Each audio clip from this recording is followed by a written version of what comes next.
Shalom, selamat pagi Bapak Ibu Saudara yang dikasihi Tuhan. Pagi hari ini kita mau siapkan hati kita. Mari kita sama-sama mau menyembah Tuhan. Biar Tuhan melingkupi kita dengan hadirat-Nya. Biar Dia memberikan hikmat serta tuntunannya pagi hari ini buat setiap kita.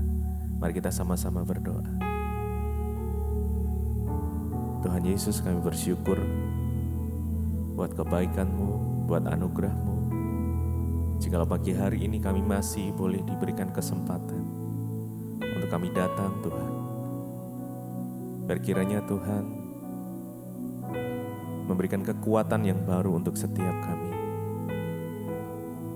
Kasih-Mu melimpah, anugerah-Mu nyata atas setiap kami Tuhan. Rahmat-Mu selalu baik. Terima kasih Tuhan Yesus. Biar kami boleh belajar untuk terus mengikut Engkau, untuk terus berjalan sesuai dengan rencana-Mu Tuhan. Terima kasih. Mari kita masuk, sembah Dia. Kita datang pagi ini dengan satu ucapan syukur, ucapan terima kasih pada Tuhan. Terima kasih. Kami bersyukur, kami bersyukur kepadamu Tuhan. Terima kasih buat kasih setiamu, buat anugerah-Mu. Terima kasih Tuhan. Kami bersyukur, kami menyembah-Mu, datang bersujud di kaki-Mu, Yesus. Ku mau seperti-Mu, Yesus, disempurnakan selalu dalam setiap jalan, dalam setiap jalanku, memuliakan nama-Mu. Ku mau seperti-Mu, Yesus. Yes, biar ini menjadi kerinduan kami, Tuhan. Menjadi doa kami. Sempurnakan selalu dalam setiap jalanku, dalam setiap jalanku, memuliakan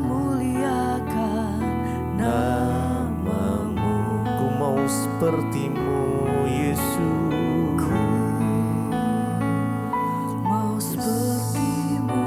Disempurnakan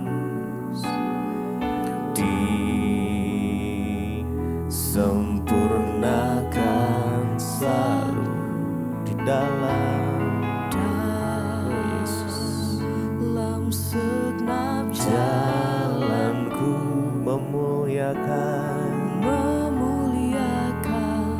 Nah, mari lebih lagi, ku mau seperti-Mu, Yesus. Ku mau seperti-Mu, Yesus, disempurnakan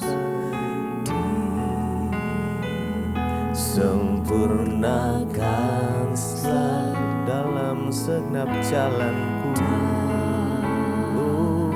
dalam segenap jalan,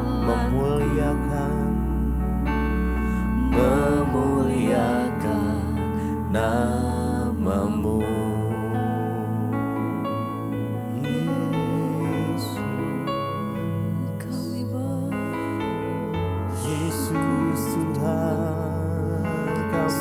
Seperti-Mu, Yesus, disempurnakan selalu dalam setiap jalan kami.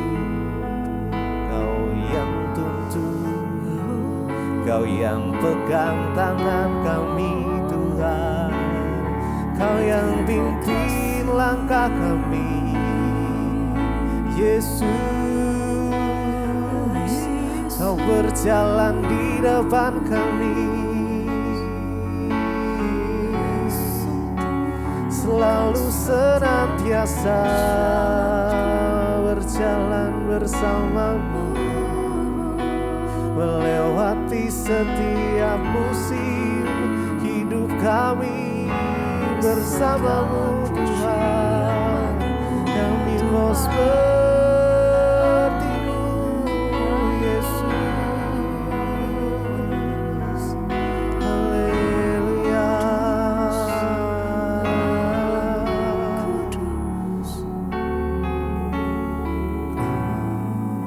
Mau seperti-Mu Yesus, disempurnakan, sempurnakan selalu dalam segenap jalanku, dalam segenap jalanku, memuliakan nama-Mu. Ku mau seperti-Mu Yesus, ku mau seperti-Mu Yesus, disempurnakan, sempurnakan selalu dalam segenap jalanku, jalanku, memuliakan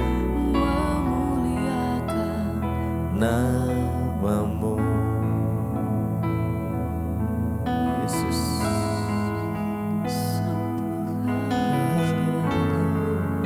Haleluya. Biar Engkau mengubah hati kami seputih hati-Mu Tuhan. Biar kasih-Mu terus mengalir, biar kami melihat seperti Engkau melihat, biar kami boleh memancarkan kasih. Ubah hatiku seputih hati-Mu, putih hati-Mu, setulus salib-Mu, tulus salib-Mu, kasih-Mu, kasih-Mu Tuhan. Biar mataku, biar mataku seperti mata-Mu, seperti mata-Mu, pancarkan kasih, kasih-Mu. Ku mau jadi seperti-Mu, seperti-Mu. Mari lebih lagi dengan segenap hati kita. Ubah hatiku, ubah hatiku seputih hati-Mu, putih hati-Mu, setulus salib-Mu, salib-Mu, kasih-Mu, kasih-Mu Tuhan. Tuhan, biar mataku, biar mataku seperti mata-Mu, mata-Mu, pancarkan kasih-Mu, kasih-Mu. Ku mau jadi seperti-Mu,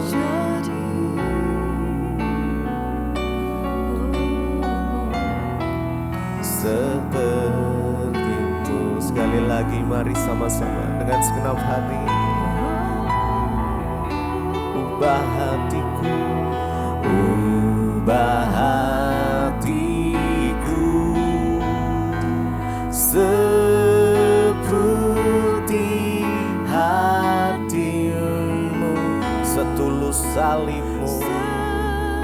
tulus salib-Mu,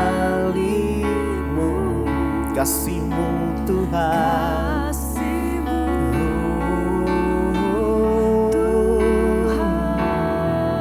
biar mataku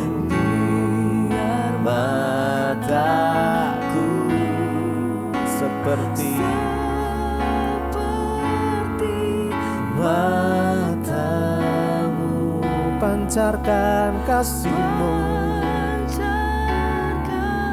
kasih-Mu, ku mau jadi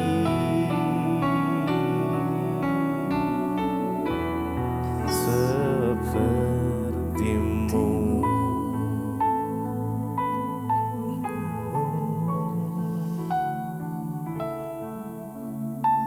Terima kasih Bapa, kami mengucap syukur Tuhan buat pagi hari ini Engkau bangunkan kami dengan tubuh yang sehat, tidak kurang suatu apapun. Kami mau mendengarkan firman Tuhan. Urapi setiap kami, urapi hamba-Mu yang tidak ada apa-apanya. Dalam nama Tuhan Yesus kami sambut firman-Mu, haleluya. Amin, amin, amin. Iya, shalom saudara.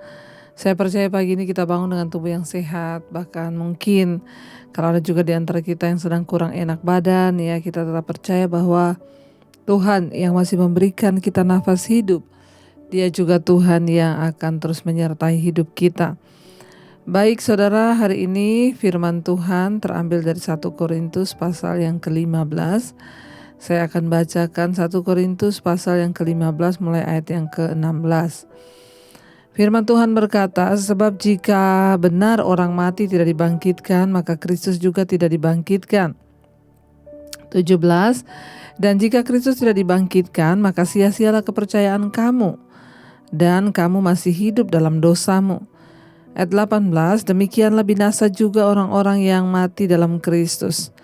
19, jikalau kita hanya dalam hidup ini saja menaruh pengharapan pada Kristus, maka kita adalah orang yang paling malang dari segala manusia.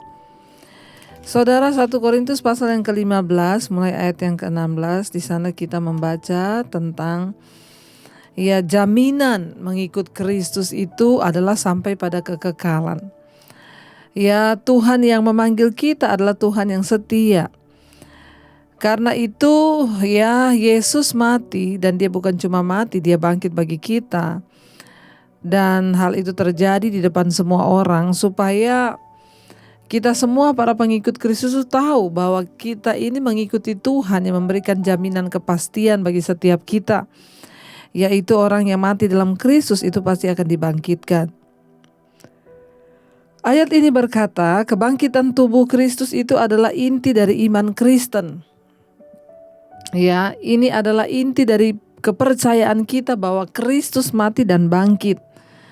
Karena Kristus bangkit dari antara orang mati sebagaimana yang Dia janjikan, maka kita juga mengetahui bahwa apa yang Dia katakan itu adalah benar dan bahwa Dia adalah sungguh-sungguh Allah dan Tuhan.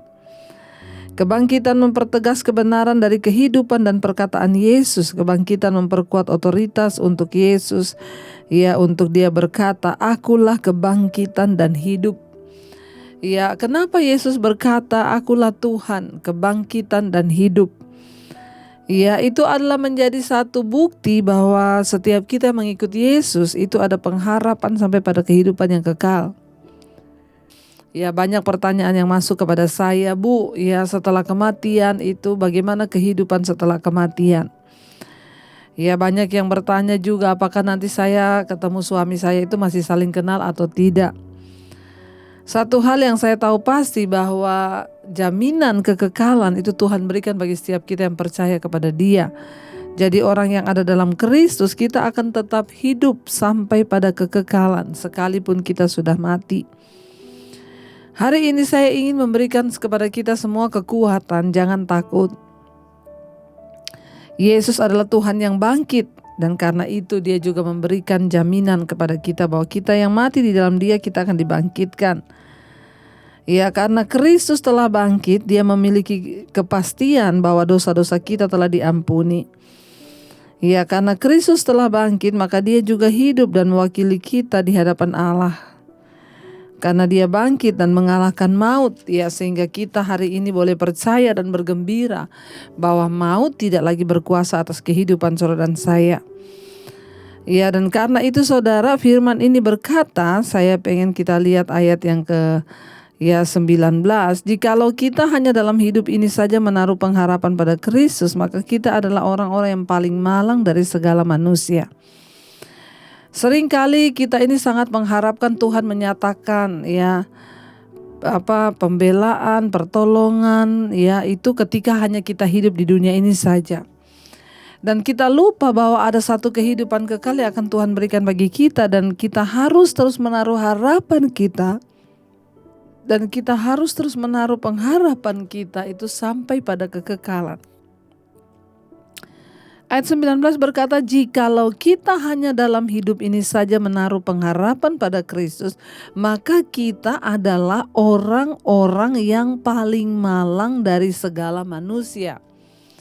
Jadi siapa orang yang paling malang menurut Alkitab? Bukan mereka yang miskin, bukan mereka yang tidak punya uang, bukan mereka yang tidak punya apa-apa, tetapi orang yang paling malang dari setiap manusia di dunia ini adalah orang yang hanya menaruh harapan hidup ini ketika hidup ini saja di bumi ini. Tetapi dia tidak menaruh akan harapan hidup di dalam kekekalan kelak. Ayat ini berkata, saudara, jangan kita menjadi orang yang paling malang dari semua manusia. Itu kasihan sekali. Mengapa Paulus mengatakan bahwa orang-orang percaya akan merupakan orang-orang yang paling malang dari segala manusia jika agama Kristen itu hanya mempunyai nilai duniawi saja saat kita hidup di dunia ini? Alangkah menyedihkan dan alangkah malangnya ketika kita ini mengaku anak Tuhan, tapi kita hanya menaruh harap.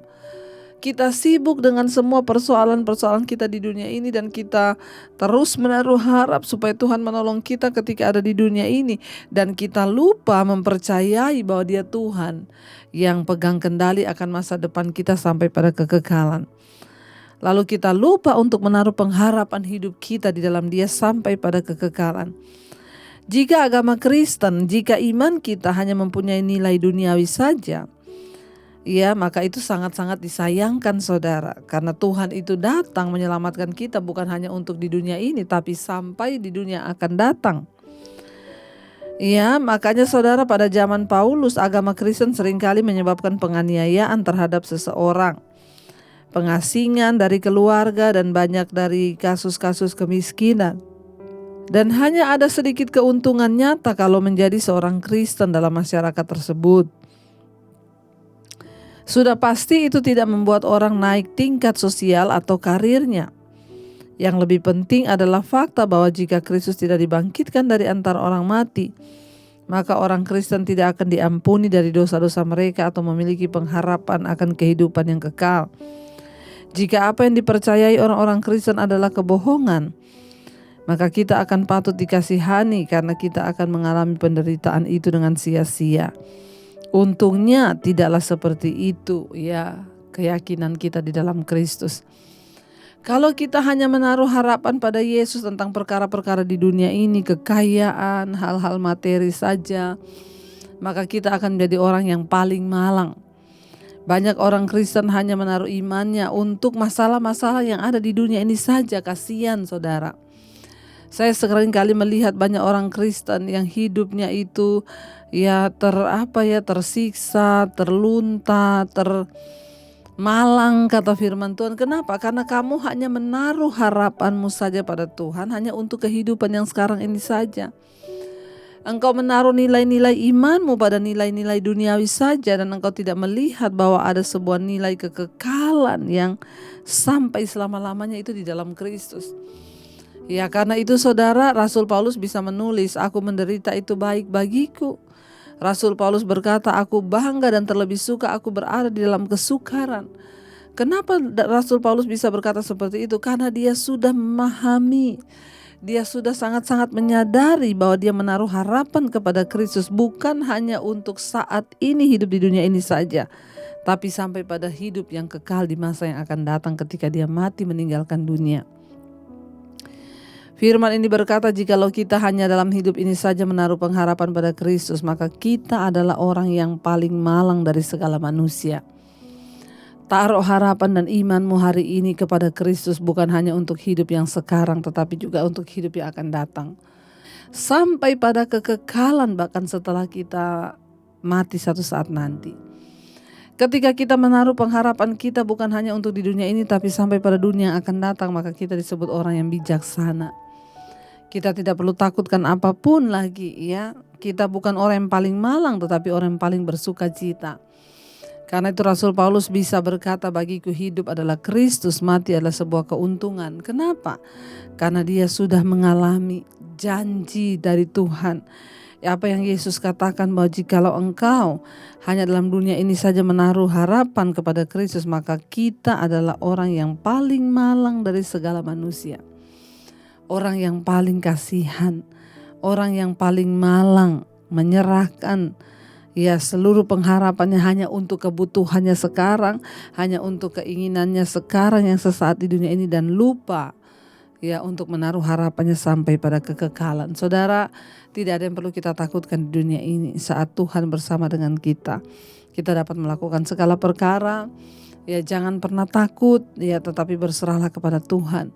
Jangan mau menjadi orang yang paling malang hanya karena menaruh harapan-harapan kita di dunia ini saja. Ingat, Tuhanlah penjamin hidup kita sampai pada kekekalan. Mari kita mau tundukkan kepala, kita mau sama-sama datang pada Tuhan, kita mau berdoa. Terima kasih Tuhan, kami percaya Engkau yang memilih dan memanggil kami adalah Tuhan yang setia. Engkau mati dan Engkau bangkit dari kematian. Karena itu kami juga percaya setiap kami yang mati dalam Kristus, kami akan dibangkitkan.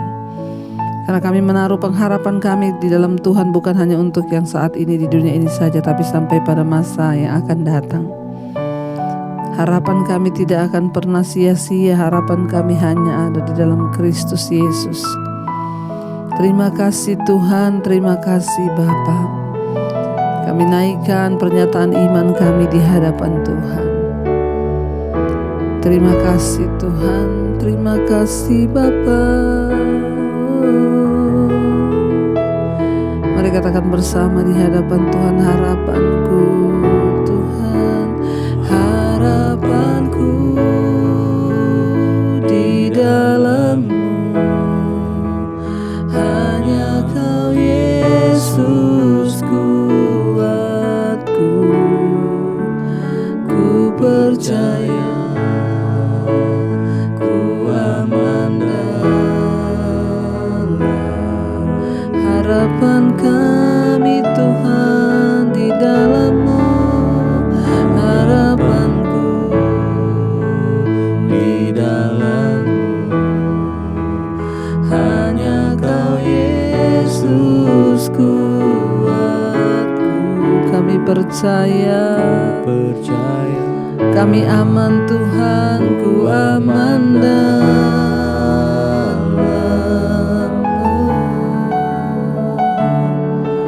Terima kasih, kami taruh harapan kami padamu Yesus. Bukan hanya untuk di masa yang sekarang ini saja, bukan hanya untuk hidup yang sekarang ini saja, tetapi kami menaruh pengharapan kami pada Kristus sampai pada kekekalan. Karena itu tidak ada yang perlu kami takutkan lagi Tuhan. Ajar kami untuk terus hidup mengandalkan Tuhan, menghormati Engkau Bapa. Berkati setiap mereka yang pagi hari ini bangun mencari wajah-Mu Tuhan, Engkau menyertai. Biarlah Bapak pun yang menjadi pergumulan Tuhan, Engkau menjadi jawaban Tuhan. Kami percaya Engkau tidak pernah meninggalkan kami. Terima kasih buat pagi ini kami bangun dengan tubuh yang sehat, tidak kurang suatu apapun. Serta yang bekerja di dalam rumah, di luar kota, Tuhan menyertai. Kami percaya tidak ada perkara yang mustahil bagi Tuhan. Engkaulah yang terus menjagai kami Bapa. Bahkan yang berulang tahun hari ini hamba berdoa, Tuhan menyertai, memberkati, umur panjang di tangan kanan, tangan kiri, kekayaan, hormat dan kemuliaan. Tuhan berkati yang berulang tahun, berikan kesehatan, umur panjang Bapa. Terima kasih Tuhan buat segala kebaikan dan kebaikan atas hidup kami. Yang sakit Engkau sembuhkan, yang beban berat Engkau lepaskan. Hamba percaya Tuhan Yesus, Engkau melawat setiap hari-hari ini orang yang berbeban berat. Tuhan, Engkau lawat. Terima kasih buat anugerah-Mu atas hidup kami. Berkati Bapak Presiden Jokowi, wakilnya, dan seluruh jajaran kabinet yang ada. Indonesia aman di tangan Tuhan. Mari kita berdoa. Bapa kami, Bapa kami yang ada di sorga, dikuduskanlah nama-Mu. Datanglah kerajaan-Mu, jadilah kehendak-Mu di bumi seperti di sorga. Berikanlah kami pada hari ini makanan kami yang secukupnya, dan ampuni kami akan kesalahan kami seperti kami juga mengampuni orang bersalah pada kami. Janganlah membawa kami dalam pencobaan, tapi lepaskan kami daripada yang jahat. Karena Engkau yang punya kerajaan dan kuasa dan kemuliaan sampai selama-lamanya. Mari buka hati dan tangan-Mu, terimalah berkat dari Allah Bapa, cinta kasih Tuhan Yesus Kristus, anugerah dari Roh Kudus menyertai hidup-Mu. Dalam nama Tuhan Yesus yang percaya diberkati, katakan bersama, amin, amin, amin. Tuhan Yesus memberkati, shalom dan selamat pagi. Kau yang pegang tanganku, Kau yang sentuh hatiku, selamanya ku cinta Kau Yesus, selamanya ku menyembah-Mu. Kau yang pegang tanganku, Kau yang sentuh hatiku, selamanya ku cinta Kau Yesus.